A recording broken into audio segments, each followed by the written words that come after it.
Jumpa lagi bersama saya dengan Pendeta Martin Kalo. Bagaimana keadaan saudara di rumah?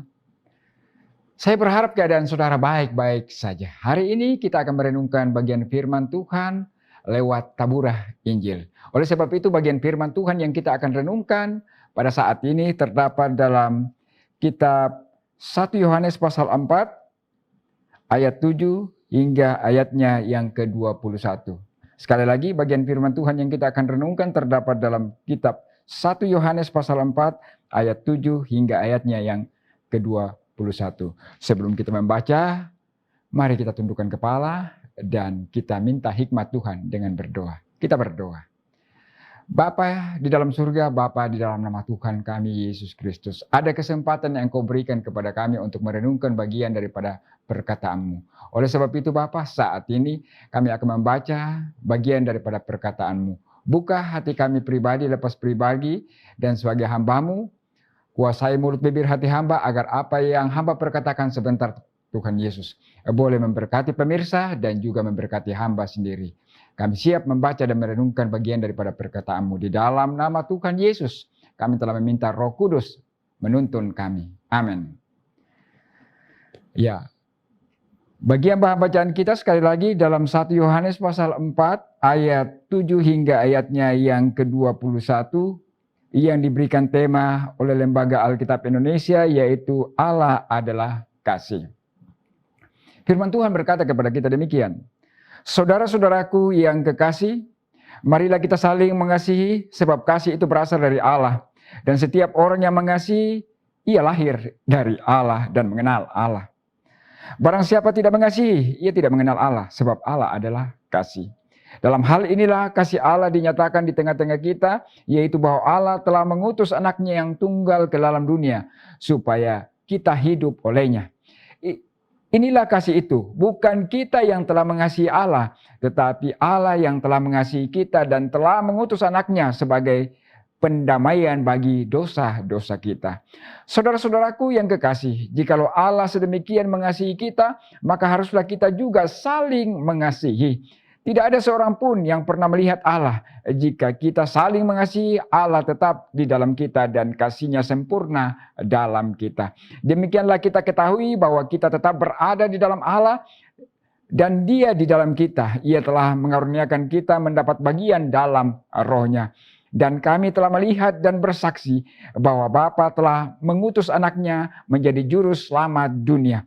Barang siapa mengaku bahwa Yesus adalah anak Allah, Allah tetap berada di dalam Dia dan Dia di dalam Allah.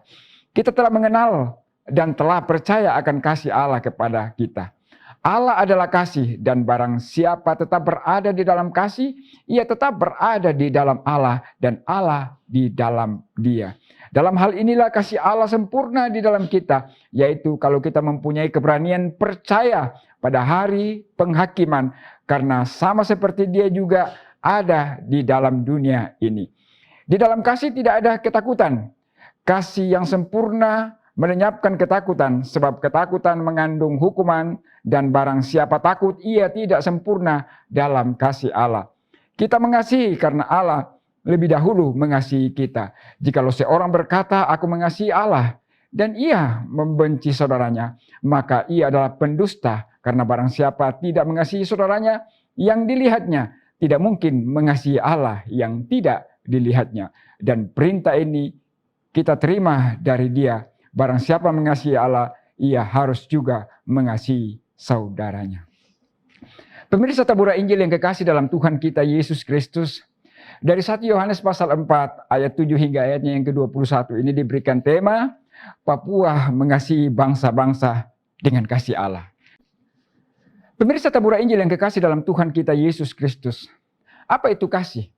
Kasih adalah kata yang paling sering diucapkan, tetapi juga paling sering disalah mengerti oleh orang-orang. Kasih sering hanya menjadi slogan.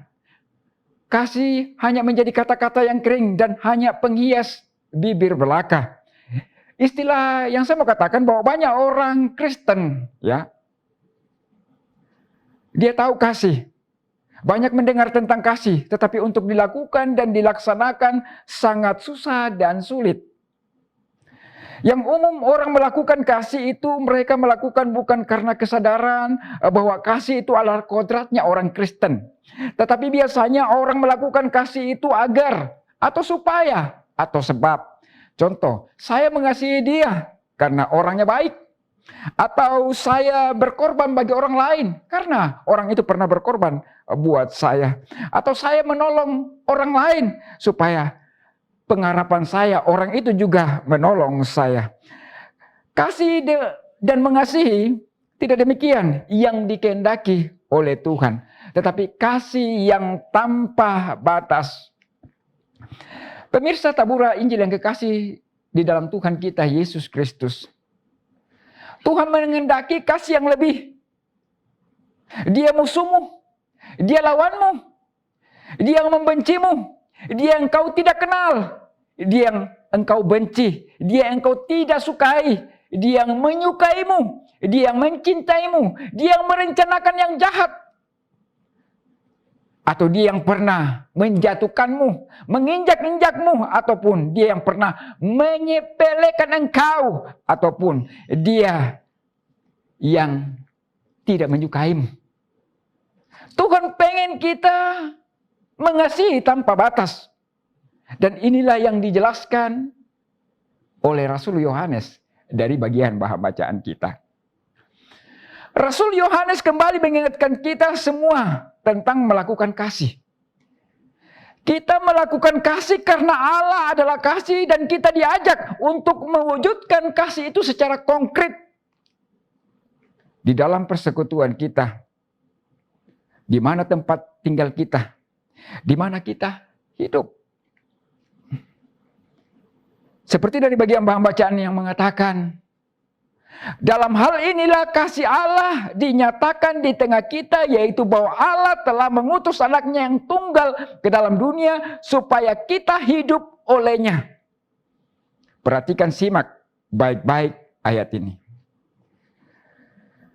Bahan ini merupakan tulisan yang pernah kita baca dalam kitab Injil Yohanes pasal 3 ayat 16 yang berkata, karena begitu besar kasih Allah akan dunia ini sehingga ia telah mengurniakan anaknya yang tunggal supaya setiap orang yang percaya kepadanya tidak binasa melainkan beroleh hidup yang kekal. Kasih Allah ini mencapai puncaknya di atas kayu salib, bahkan menyalibkan Tuhan Yesus. Dia dikasihi dan mengatakan, kisah penyaliban Tuhan Yesus, ketika Tuhan Yesus disalibkan, dia mengatakan, ampunilah mereka sebab mereka tidak tahu apa yang mereka perbuat. Tuhan sangat mengampuni, Tuhan sangat mencintai setiap manusia, meskipun dia jahat, baik. Dia tidak melihat dari kegantengan, dia tidak melihat dari ketampanan, dia tidak melihat dari kecantikan. Karena apa? Tuhan menerima semua orang, Tuhan mengasihi semua orang. Kasih Allah diperjelaskan atau dinampakkan lagi dari bagian bahan bacaan kita pada ayat 10 yang tadi kita baca. Dikatakan di situ, inilah kasih itu, bukan kita yang telah mengasihi Allah, tetapi Allah yang telah mengasihi kita dan telah mengutus anaknya sebagai pendamaian bagi dosa-dosa kita. Simak baik-baik ayat ini. Pada ayat ini diawali dengan kata bukan. Bukan kita yang telah mengasihi Allah. Ini berarti kasih atau sesuatu yang kita lakukan atau kita perbuat atau apa-apa yang kita kerjakan bukan menjadi alasan, syarat, dorongan utama sehingga Allah mencintai kita. Allah mencintai kita apa adanya. Allah mencintai semua manusia. Kasihnya tanpa syarat. Yang berdosa sekalipun. Yang pernah dilakukan oleh manusia. Apakah ada manusia yang memiliki kasih Allah seperti ini? Sulit rasanya menemukan sebuah transaksi kehidupan yang benar-benar tanpa syarat dan tanpa ketentuan. Tetapi dari bagian firman ini, kita tahu ada berita baik, ada berita bagus. Ada berita benar bahwa kasih Allah benar-benar tanpa syarat dan tanpa ketentuan. Kita masih berdosa. Kita masih banyak melakukan kejahatan, melakukan hal yang tidak benar, masih melakukan pelanggaran, kita masih asing bagi Allah. Tetapi ada kasih Allah yang siap menjangkau, siap mengampuni, siap memeluk, siap mengangkat, siap menjemput kita. Kasih Allah yang tanpa batas itu diberikan secara cuma-cuma, tanpa neko-neko untukmu, saudara dan saya, terutama juga pemirsa Tabura Injil. Masihkah kita menyia-nyiakan kasih Allah itu? Allah memanggil kita untuk memanifestasikan kasih Allah dalam hidup kita. Saudara dan saya terpanggil.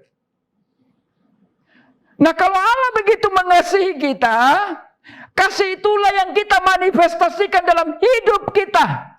Seperti yang dijelaskan ayatnya yang ke-11. Dikatakan situ, saudaraku yang kekasih, jikalau Allah begitu mengasihi kita, maka haruslah kita juga saling mengasihi. Anda dan saya, pemirsa Tabura Injil, harus saling mengasihi.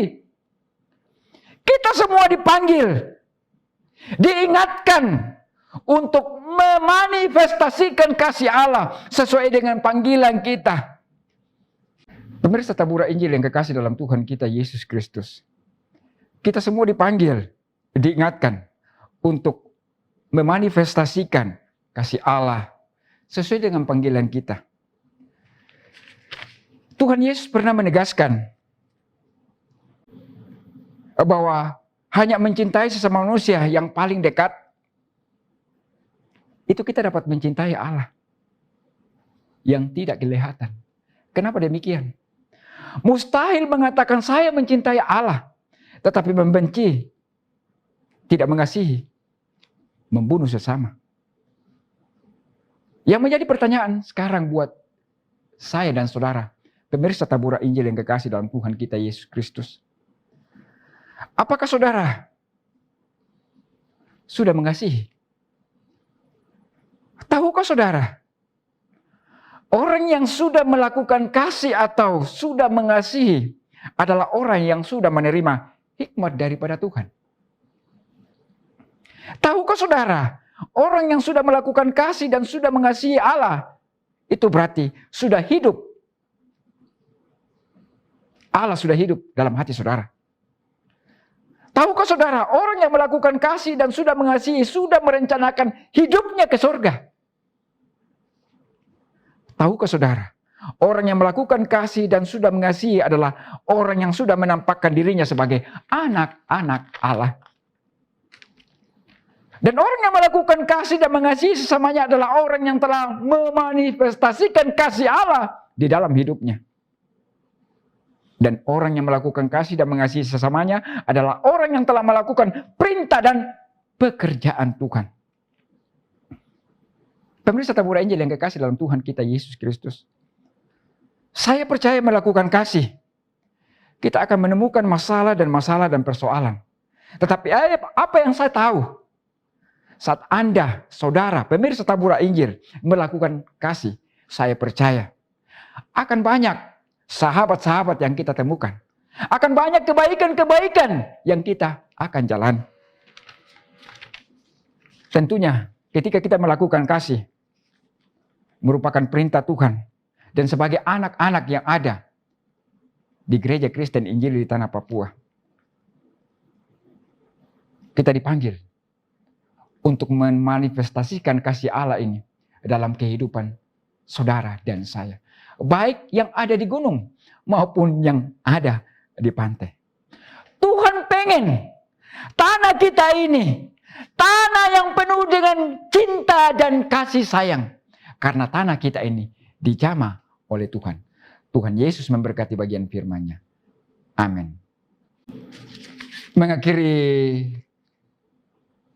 perenungan bagian firman Tuhan, mari kita tundukkan kepala dan kita berdoa. Terima kasih Bapa, terima kasih Tuhan Yesus. Terima kasih Roh Kudus atas bagian firman-Mu. Lewat bagian firman-Mu ini, Engkau mengingatkan kembali kami sebagai anak-anak-Mu untuk memiliki cinta dan kasih sayang atau mengasihi. Materaikan itu di dalam hati kami Tuhan Yesus. Karena Engkau tahu Bapa, banyak di antara kami sebagai anak-anak-Mu, tapi mau jujur, tidak melakukan cinta dan kasih sayang atau mengasihi. Terima kasih Bapa, terima kasih Tuhan Yesus, terima kasih Roh Kudus atas bagian firman-Mu. Amin. Nah, pemirsa tabura Injil yang kekasih dalam Tuhan kita Yesus Kristus. Demikianlah renungan bagian firman Tuhan. Semoga bagian firman Tuhan memberkati saudara dan saya. Tuhan Yesus memberkati kita semua. Amin.